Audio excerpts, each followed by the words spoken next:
A'udzu billahi minasyaitonir rajim. Bismillahirrahmanirrahim. Assalamualaikum warahmatullahi wabarakatuh. Alhamdulillahirabbil alamin. Wassalatu wassalamu ala asrafil anbiya'i wal mursalin sayyidina Muhammadin wa ala alihi wa ashabihi ajmain. Ya alim Allahumma alimna ma yanfa'una wanfa'na bima 'allamtana. Wazidna ilman warzuqna rizqan thayyiban wa amalan mutaqabbalan. Ya ghafur rabbana innana amanna faghfir lana dzunubana wa qina adzabannar. Allahumma rzuqna imaman adilan ya aziz ya jabbar ya rabbal alamin, amma ba'd. Alhamdulillah, segala puji dan syukur adalah milik Allah, Tuhan semesta alam yang telah menciptakan kita.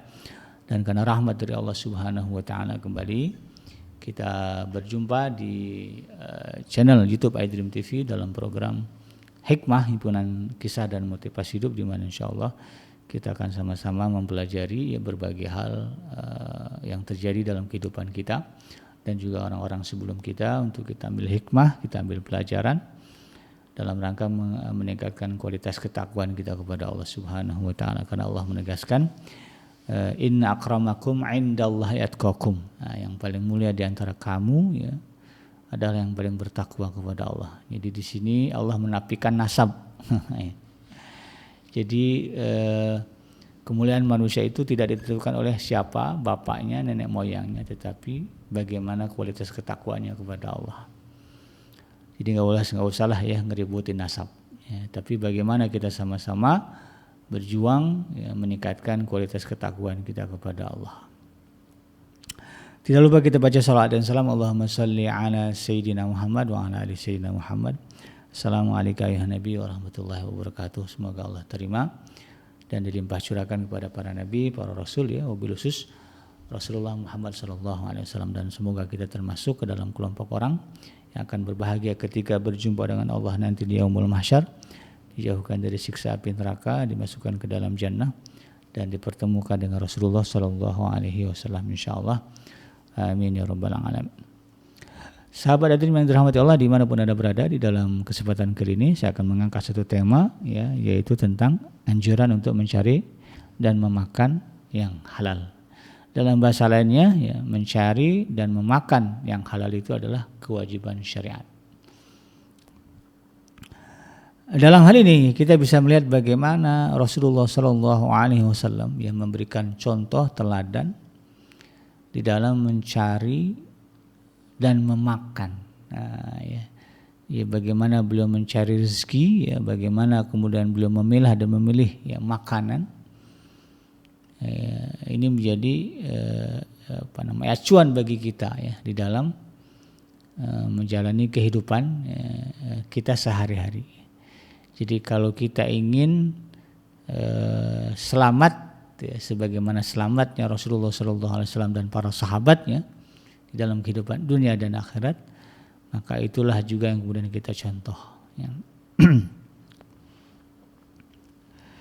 Dalam hal ini ya, kalau bab mencari rezeki atau mencari nafkah, ya, yang jelas ya, seorang muslim ya itu diperintahkan oleh syariat, oleh Allah Subhanahu wa taala, oleh Allah dan Rasulnya untuk kemudian ya, mencari pekerjaan atau nafkah atau usaha yang halal. Imam Muslim dan juga Imam Tirmizi meriwayatkan dari Abu Hurairah radhiyallahu anhu bahwa satu ketika Rasulullah sallallahu alaihi wasallam bersabda dalam satu hadis yang cukup panjang, ya kita baca saja artinya, bahwa Rasulullah sallallahu alaihi wasallam pernah bersabda, sesungguhnya Allah itu Maha Suci dan tidak akan menerima kecuali sesuatu yang suci. Ya. Dan sesungguhnya Allah memerintahkan pada orang-orang yang beriman dengan apa yang diperintahkan kepada para rasul. Lalu kemudian Rasulullah SAW membaca surah Al-Mu'minun ayat yang ke-51, ya, di mana Allah Subhanahu wa taala berfirman, ya ayyuhar rasul kulu minat thayyibati wa'malu shalihan inni bima ta'maluna alim. Ya. Wahai para rasul, ya makanlah dari yang halal, dari yang baik-baik ya, dan kerjakanlah kebaikan, sesungguhnya aku Maha mengetahui apa yang kamu kerjakan. Dan kemudian juga beliau ya Rasulullah SAW membaca ya surah Al-Baqarah ayat yang ke-172 ya. Jadi menyambung dari surah Al-Mu'minun tadi ya, Rasulullah kemudian membaca ya ayyuhallazina amanu kulu min thayyibati ma razaqnakum washkuru lillahi in kuntum iyyahu ta'budun. Ya. Hai orang-orang yang beriman, makanlah dari rezeki yang baik dan yang kami berikan kepada kamu. Dan bersyukurlah kepada Allah jika kamu betul-betul hanya kepada Allah menyembah. Lalu kemudian beliau, ya Rasulullah SAW menyebutkan seseorang yang menempuh perjalanan yang panjang, tampilannya kusut dan berdebu, kemudian dia mengadahkan tangan ya ke langit dan berdoa, ya Rabb, ya Rabb. Sedangkan makanannya haram, minumannya haram, pakaiannya haram, dan dibesarkan dengan yang haram, lalu bagaimana mungkin doanya akan dikabulkan? Di sini diriwayatkan oleh Imam Muslim ya dan juga Imam Tirmizi. Oleh karena itu kemudian ya, dalam sebagaimana disebutkan dalam satu riwayat juga ya oleh Imam dalam satu hadisnya Imam At-Tabrani dan dari Ibnu Mas'ud radhiyallahu anhu ya Rasulullah juga menyatakan bahwa mencari yang halal merupakan kewajiban setelah kewajiban ibadah fardu. Bahkan dalam riwayat yang lain ya dari Anas bin Malik radhiyallahu anhu disampaikan dengan redaksi mencari yang halal adalah kewajiban atas setiap muslim. Kalau kita kenal hadis kan talabul ilmi fardhatun ala kulli muslim wal muslimat. Dan ternyata ya, mencari yang halal merupakan kewajiban atas setiap muslim. Jadi disinilah kemudian ya, kita harus menyadari dan memahami bahwa dalam rangka meningkatkan kualitas ketakwaan kita kepada Allah, kita harus memastikan dan memotivasi diri kita untuk kemudian memenuhi ya, nafkah sehari-hari kita bagi diri dan keluarga kita dengan cara yang halal ya. Sehingga kemudian makanan yang kita makan adalah makanan yang halal, minuman yang kita minum juga adalah minuman yang halal, pakaian yang kita pakai adalah pakaian yang halal, kendaraan yang kita gunakan adalah kendaraan yang halal ya. Ya, sehingga kemudian ketika kita mengangkat tangan berdoa kepada Allah Subhanahu wa taala, misalnya minta diberikan keturunan yang saleh ya. Minta diberikan istri yang baik begitu kan, minta diberikan suami yang baik, itu Allah akan kabulkan. Ya, bisa jadi di antara kita yang berpikir perasaan dulu sebelum nikah berdoa deh kepada Allah gitu ya supaya kemudian dikasih suami atau istri yang baik. Kok sekarang ternyata ya, beda itu kan ya, sepertinya Allah tidak mengabulkan. Bisa jadi ketika kita berdoa itu ini berlaku hadis ini gitu kan, ternyata makanan yang kita makan sumbernya dari hasil korupsi itu ya. Atau pakaian yang kita pakai juga sumbernya dari hasil yang tidak halal, kendaraan yang kita pakai juga sumber dari yang tidak halal, sehingga kemudian ketika kita berdoa tadi itu ya Allah nggak akan kabulkan. Rasulullah mengatakan demikian ya. Ya, ada orang yang berdoa ya Rob gitu kan, tapi kemudian makanannya haram, minumannya haram, pakaiannya haram dan dibesarkan dengan yang haram, lalu bagaimana doanya akan dikabulkan? Jadi Anda ya berdoa siang malam minta diberikan keturunan yang saleh, tapi kemudian hidup dari hasil yang tidak halal, ya, bekerja tapi kemudian di situ ada korupsi ya, korupsi waktu kadang-kadang ya, banyak tuh ya, fenomena begitu ya. Kadang kalau saya ini bukan nggak mengeneralisasi ya, masih ada lah seperti kan kalau di kantor-kantor kelurahan gitu ya, kecamatan gitu ya. Ya, para pegawainya masih bersantai-santai atau di sekolah-sekolah ya gurunya kadang-kadang tidak memenuhi kewajiban mengajar kepada anak-anaknya. Nah, itu banyak masih ada ya fenomena yang seperti itu gitu. Yang kayak gini ini nih yang harus kemudian kita waspadai. Karena bisa jadi kemudian ketika kita berdoa dan doa itu kita pandang urgent penting ya untuk dikabulkan, enggak Allah kabulkan. Tiba-tiba anak sakit, tiba-tiba suami istri sakit, pasangan sakit, ya Allah sembuhkan. Nah, gimana Allah akan mengabulkan doa kita kalau kemudian dalam ini bahwa kita makan dari yang haram. Rezeki yang kita konsumsi ada rezeki yang ada di situ ada keharaman bercampur. Ya memang katakanlah pekerjaan kita halal tapi kemudian ya kita sisipkan di dalam itu tadi ya ada korupsi waktu, ya, ada kemudian manipulasi data gitu ya. Ada macam-macam lah itu ya yang dimana kemudian itu menjadi menjadi berkurang kehalalannya karena dicampur tadi ya. Ya, dalam logika kita lah, kalau misalnya air dicampur dengan Pertamax gitu kan, mau nggak kita minum? Nggak mungkin. Kalau kita minum jadi penyakit begitu kan. Kalau dimasukkan ke kendaraan atau dikonsumsi motor atau mobil, mogok juga, nggak akan bisa kita terima. Ya. Maka oleh karena itu kemudian, ini harus menjadi kesadaran kita bersama. Jadi kita motivasi diri kita bahwa saya tidak mau hidup dari yang haram. Saya ingin hidup dari yang halal. Ya. Maka kemudian praktek-praktek kezaliman, kejahatan yang kemudian akan mendatangkan nafkah yang haram kita hindari. Walaupun kita bisa dan punya peluang. Kadang-kadang saya punya teman juga yang punya jabatan tinggi gitu ya. Kadang-kadang ada aja orang yang kemudian nanyain rekening lalu untuk memberikan gratifikasi berkaitan dengan jabatan dia gitu. Itu bukannya mudah untuk menghindari dan menolak ya. Alhamdulillah sih beliau bilang ya, dibagi dua aja rekeningnya ya. Ada rekeningnya untuk yang begitu itu ya. Ada rekening yang memang murni ya, gaji bersih dia gitu. Saya tanya, uang yang di rekening yang nggak benar itu buat apa? Ya nanti dibalikin lagi ke masyarakat, dikasih ke panti asuhan, ya, diberikan ke masjid, itu kan diberikan ke pesantren. Nah, ya baguslah itu. Tapi sebisa mungkin kita hindari. Ya. Tolak. Jadi say no, kalau istilah orang korupsi itu orang KPK ya say no aja. Ya, say no, ya katakan tidak pada korupsi, kolusi dan nepotisme. Ya.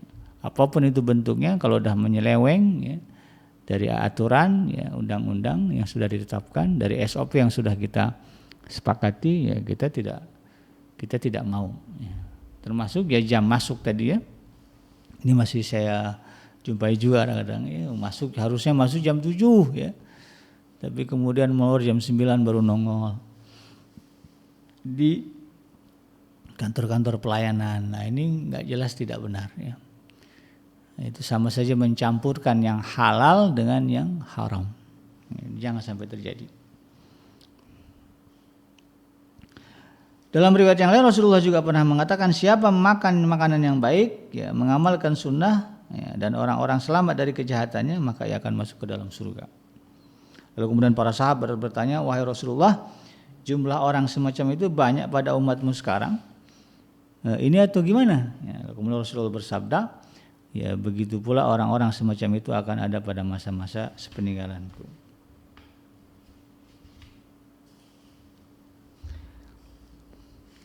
Ya, jadi ya mudah-mudahan ya kita termasuk ke dalam kelompok orang yang itu tadi ya, berusaha untuk kemudian menjaga ya sumber nafkah kita ya dari keharaman, lalu kemudian mengamalkan ya apa yang disunahkan oleh Rasulullah SAW ya, dan menjaga ya diri kita dari melakukan kejahatan ya pada orang lain ya, termasuk itu tadi itu ya praktek-praktek kolusi, nepotisme ya, apalagi korupsi itu kita jauhi. Karena kita kalau bicara korupsi KKN lah ya, korupsi nepotisme kita mikirnya itu mah biasanya pegawai negeri, pegawai swasta juga bisa kok ya. Saya punya kenalan cerita ya, di tempat dia kerja ada ya, perusahaan swasta itu ya. Ada yang kemudian dikeluarkan gara-gara terbukti ternyata menilai uang perusahaan. Bisa lah gitu ya. Jadi dimanapun kita berada kalau mau korupsi bisa-bisa aja ya. Sekalipun di tempat menunggu jenazah. Saya ingat banget dulu ya, waktu kerja di salah satu rumah sakit ya, di bagian pengurusan jenazah. Jadi ada orang kemudian datang ya, untuk mengambil jenazah kerabatnya. Mereka nanya, ini saya harus bayar berapa? Saya bilang ngambil jenazah nggak usah bayar, ambil aja udah selesai administrasi di depan kan, di rumah sakit. Oh gitu Pak ya, iya. Emang kenapa Pak? Ya soalnya di rumah sakit lain saya pernah tuh ya, mau ngambil aja harus bayar. Padahal udah selesai administrasi di depan, mau ngeluarin jenazah dimintain uang oleh si penjaga ruangan jenazahnya. Ini bisa dibayangkan. Kalau mau niat mau korupsi ya bisa-bisa aja. Nah ini yang kemudian kita hindari, kita jauhkan. Cukupkanlah rezeki kita ini dari yang Allah berikan, dari yang halal. Maka ada doanya kan, Allahumma kfini bihalalika an haramik waghdini bifadlika amman siwak. ya Allah cukupkanlah bagiku ya, atas rezekimu yang halal, ya, jauhkanlah ya dari yang haram. Jadi kita minta kepada Allah ya agar kita merasa cukup dengan yang halal saja. Gaji cuma 1 juta sebulan, tapi potensi korupsi bisa nih sampai 2 juta sebulan. Ya, kita nggak mau lah ya yang korupsi itu. Kita cukupkan nafkah kita dengan yang 1 juta sebulan ini. Nah, ya. Makanya kalau kita perhatikan tuh, kalau konsisten, ya, istiqamah dengan itu, walaupun hidup ya biasa-biasa aja, dalam artian tidak wah, ya, tidak mewah gitu ya. Tapi hasilnya ya membahagiakan, menenteramkan gitu kan. Anaknya semuanya jadi gitu kan, jadi orang besar gitu ya. Ya, kuliah selesai, kemudian nggak pernah terlibat masalah narkoba, ya, perzinahan, nggak pernah dipanggil kantor polisi, nggak pernah dipanggil sama sekolah, ya anaknya baik-baik semua, karena yang sumber nafkahnya halal gitu kan. Begitu nanti Lebaran kumpul semua datang, ya. Sehingga tidak ada istilahnya orang tua ditelantarkan anak. Kumpul datang semua ya, bawa oleh-oleh, bawa apa, perhatian betul sama orang tuanya. Itu buah dari mencukupkan diri dengan yang halal.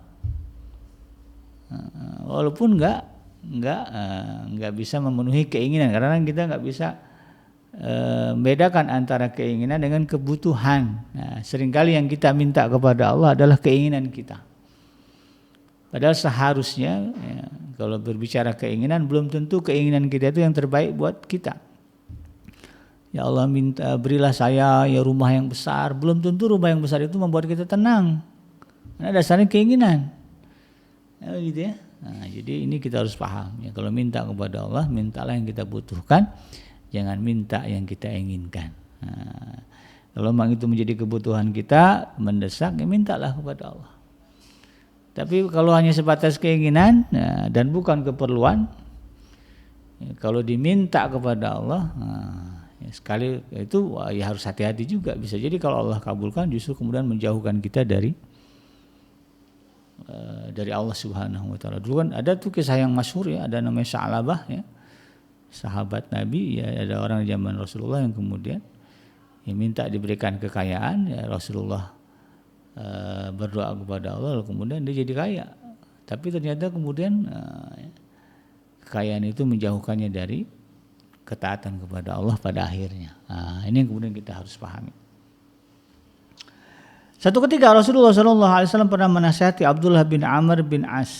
Nah, ini juga sahabat Rasulullah. Ini sigaris sahabah ya, sahabat yang kecil ya, sahabat junior. Ya. Ada 4 itu ya, ada Abdullah bin Amr bin As, ada Abdullah bin Omar ya, ada Abdullah bin Abbas, ada Abdullah bin Zubair. Ya, 3-4 Abdullah ini nih dikenal sebagai sigarus sahabah ya, dan menjadi sahabat yang mulia ya.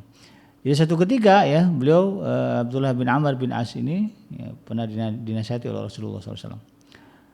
Ya, kata Rasulullah, 4 hal yang jika itu ada padamu maka kamu tidak perlu khawatir terhadap dunia yang telah berlalu ya, meninggalkanmu. 4 hal ini adalah menjaga amanah, jujur dalam berbicara, berakhlak yang baik, dan menjaga diri dari hal makanan.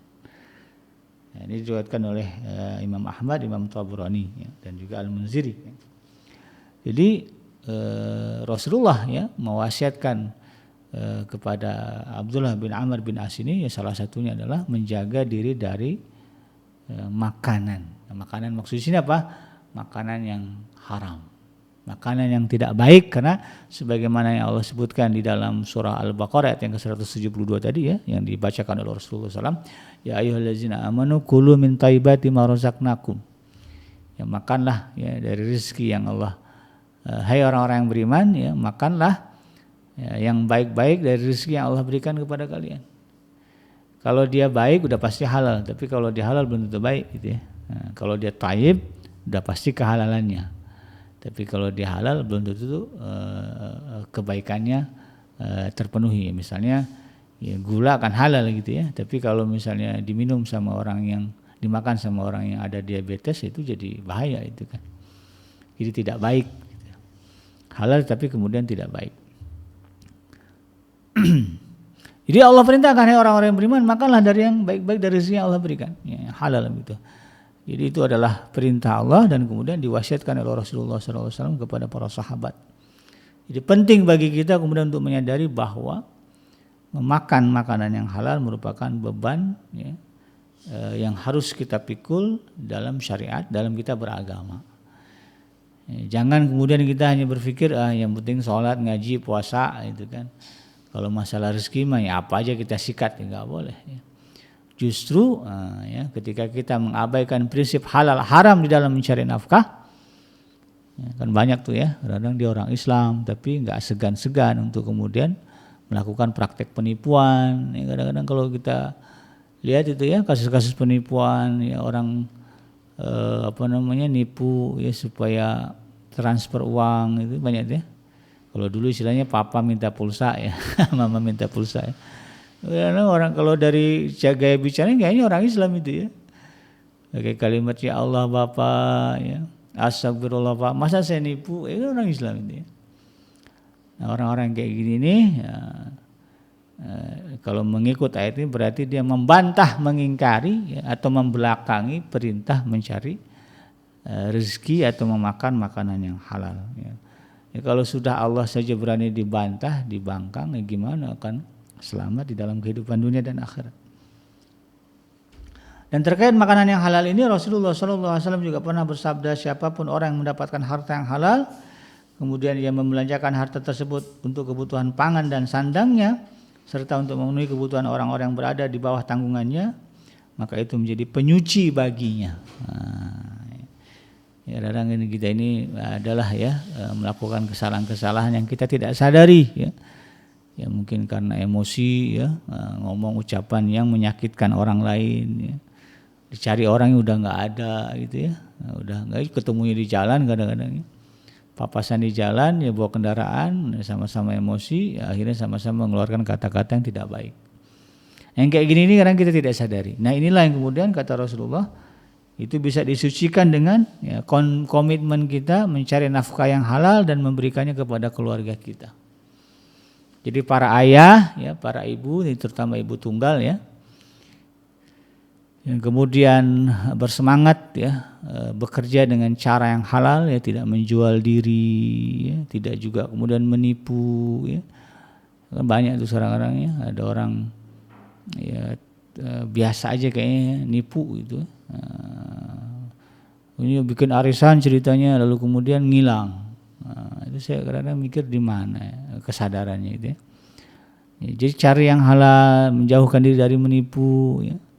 Menjauhkan dari menjual diri gitu kan. Sekarang kan mau jual diri gampang gitu ya, nggak kayak dulu ya. Mesti mangkal gitu. Kalau sekarang mau di rumah aja ada aplikasi ya, bisa jual diri gitu kan. Udah dijauhi itu ya.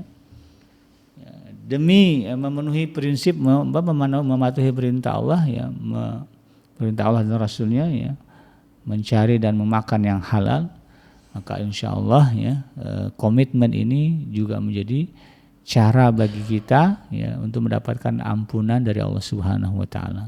Ya, dosa-dosa yang kita tidak sadari selama ini dan kemudian luput dari permohonan ampun kita kepada Allah, maka kemudian itu akan Allah bersihkan. Dalam riwayat lain ya, Rasulullah SAW juga pernah bersabda, keberkahanlah bagi orang-orang yang baik pekerjaannya, saleh kondisi batinnya, mulia kondisi zahirnya, dan orang-orang yang terbebas dari keburukannya. Keberkahanlah bagi orang-orang yang mengamalkan ilmunya, menginfakkan kelebihan hartanya, dan menahan kelebihan ucapannya. Hadis riwayat Imam At-Tabrani. Ya. Jadi selain tadi disucikan, ya, juga akan mendapatkan keberkahan dari Allah Subhanahu Wa Taala. Dan sebaliknya Rasulullah SAW melarang kita untuk makan dari sesuatu yang haram. Banyak hadis ya, yang menjelaskan. Jadi yang memakan yang halal itu diperintahkan, ditegaskan, ya, sehingga harus menjadi motivasi dalam diri kita. Lalu kemudian sebaliknya mengkonsumsi, memakan yang haram adalah sebuah ketegasan larangan ya dari Allah dan Rasulnya. Dalam satu hadis diriwayatkan Imam Al-Baihaqi disebutkan, siapa yang membeli barang curian ya, sedang ia tahu bahwa itu adalah barang curian, maka sungguh ia telah bersekutu dalam keburukan dan dosanya. Udah tahu nih motor, mobil, nggak ada STNK, nggak ada BPKB, ya, kemungkinan besar kan tuh mau kendaraan curian, ya. Dibeli juga, harga murah lagi. Mobil normalnya kalau second misalnya 150 juta, ditawarin 50 juta, bayangin aja. Bodong, nggak ada surat-suratnya, udah tahu tuh ya. Nah, ini kata Rasulullah, maka dia bersekutu dalam keburukan dan dosanya, dapat dosa itu ya, dosa mencurinya itu. Nah, kalau tahu lah mencuri itu berat, hukumannya potong tangan ya. Jadi bukan dosa kecil itu ya. Jadi kalau mau beli kendaraan, beli barang ya yang murah-murah, ya laptop kadang-kadang gitu ya, cek dulu ini barang curian bukan. Nah, makanya berprofesi sebagai penadah, nah, ini sangat riskan. Nah, kalau perlu ya tegaskan juga jangan jadi penadah. Itu kita nggak pernah tahu ya barang yang tidak pernah tahu kehalalan. Ya. Malah justru ya biasanya kita tahu itu yang haram. Ini kebanyakan tuh ya di pinggir-pinggir jalan ya, toko-toko spare part itu ya, spare part second ya. Saya perhatikan itu.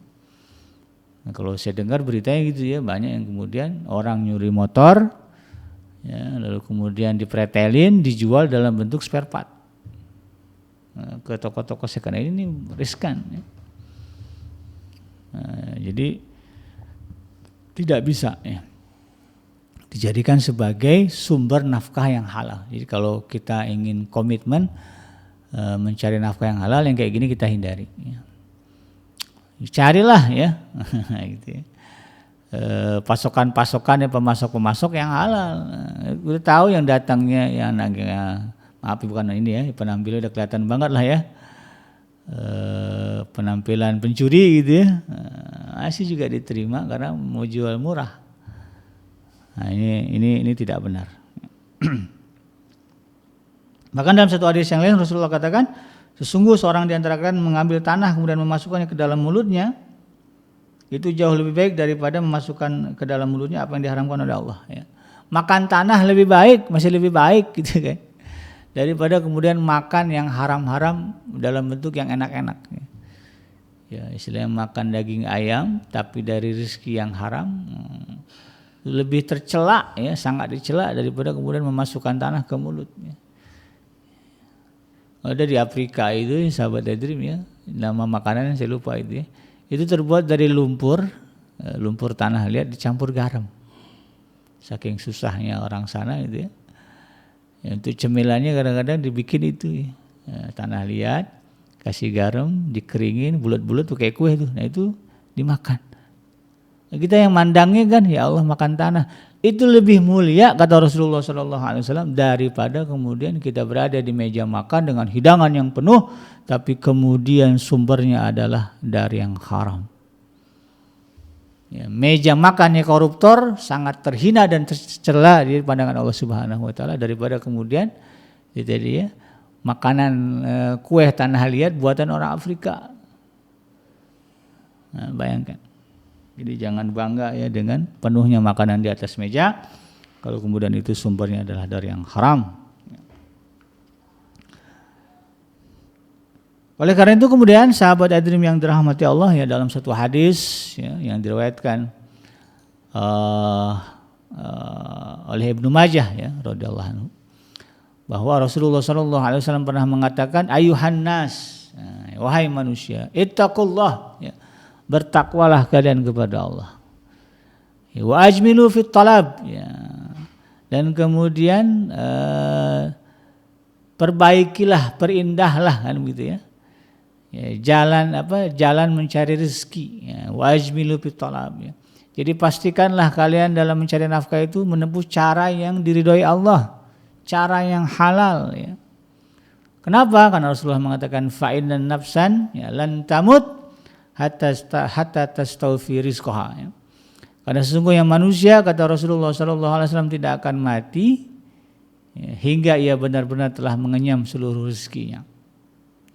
Wa in abta'a anha, walaupun misalnya itu terlambat datangnya gitu kan. Nah, ya. Udah nazak betul-betul, tahu-tahu datang begitu kan.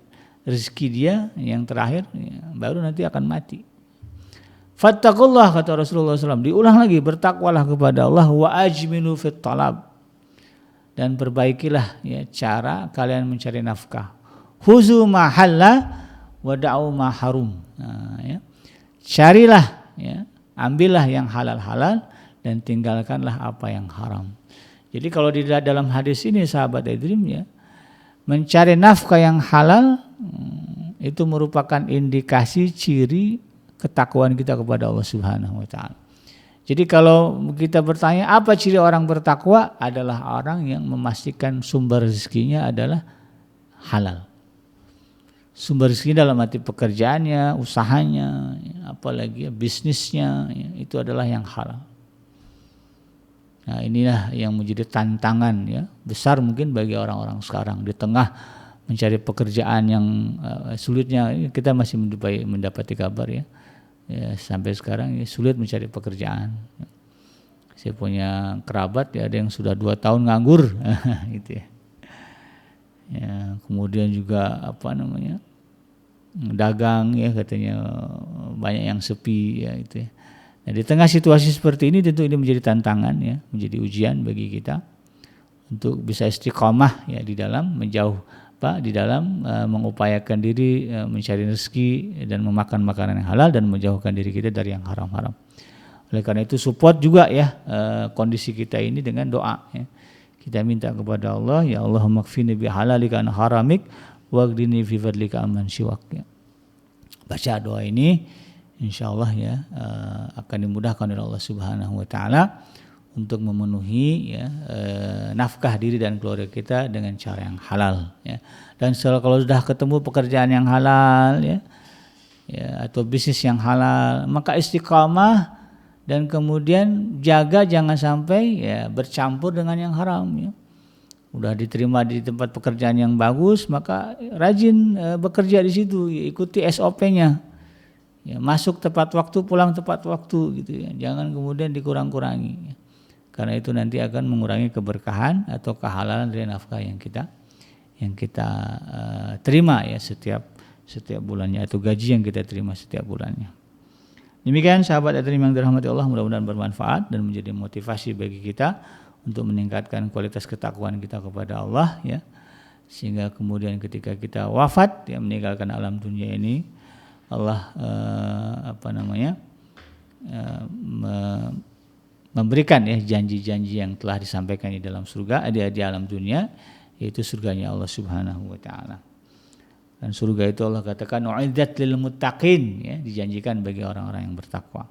Ciri orang bertakwa salah satunya ya, adalah istiqamah, konsisten di dalam mencari ya, nafkah yang halal bagi diri dan keluarganya. Yang benar datangnya dari Allah Subhanahu wa taala dan yang salah semata-mata lahir dari kealfaan dan kelapan saya pribadi. Saya bikinnya pamit undur. Subhanaka Allahumma rabbana wa bihamdika asyhadu an la ilaha illa anta astaghfiruka wa atubu ilaik. Walhamdulillahirabbil alamin. Wassalamualaikum warahmatullahi wabarakatuh.